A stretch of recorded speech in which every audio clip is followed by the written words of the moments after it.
Formålet ved dette forsøg. Vi undersøger nyttevirkningen for opvarmning af vand. I første forsøg varmer vi vandet over et stearinlys, og i andet forsøg opvarmer vi vand ved hjælp af en døbekoger.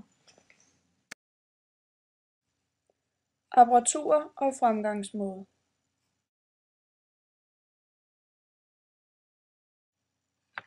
Af materialer i forsøg 1 bruger vi en clementin, et julelys, et bægerglas, et stativ, lokkerbro med termometer og 40 ml vand. Fremgangsmåden. Vi hælder vandet op i et bægerglas, og derefter anbringer vi lyset i en clementin, for at lyset kan stå fast. Vi sætter et stativ op, hvor glasset med 40 ml vand bliver sat fast i. I glasset måler vi temperaturen ved hjælp af lokkerbro, hvor vi husker at røre rundt hvert minut. Sådan. Det er vigtigt, at man måler vægten af julelyset inden og efter forsøget.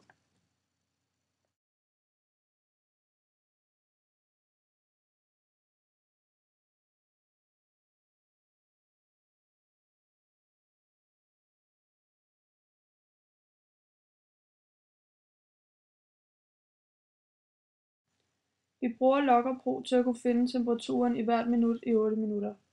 Efter der er gået 8 minutter, får vi en ret linje. Lokkerbro kan finde, hvad linjens forskrift er. Forskriften for den rette linje ses her. Databehandling. Kommentarer til forløbet af grafen.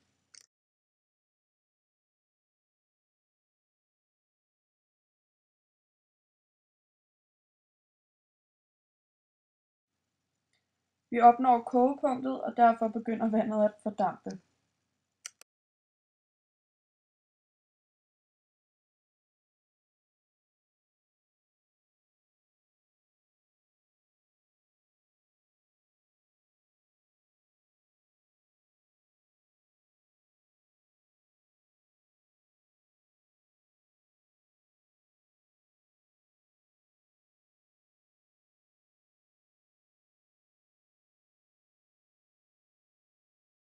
Der vil altid gå varme ud til alle sider fra et stearinlys.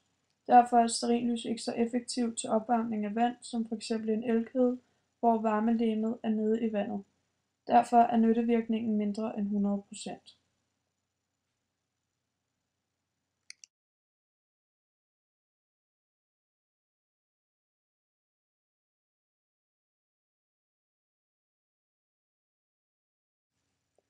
Apparaturer og fremgangsmåde. Materialer til forsøg 2.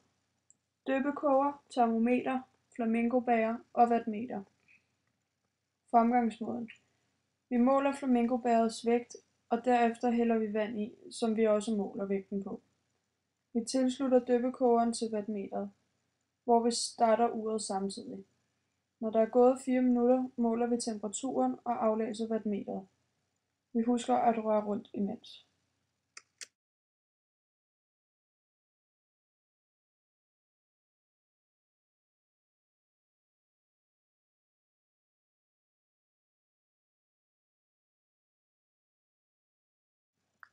Vi har fundet nyttevirkningen for opvarmningen af vand ved stearinlys og døbekoger. I forsøg 1 kan vi se ud fra vores lineære regression, at temperaturen stiger forholdsvis regelmæssigt. Der ses en lille uregelmæssighed i starten. Det kan skyldes, at vi ikke har rørt ordentligt rundt, eller at flammen har været for tæt på termometeret. Grunden til, at temperaturen falder til sidst, er, at temperaturen ryger op imod kogepunktet, og derfor begynder vandet at fordampe.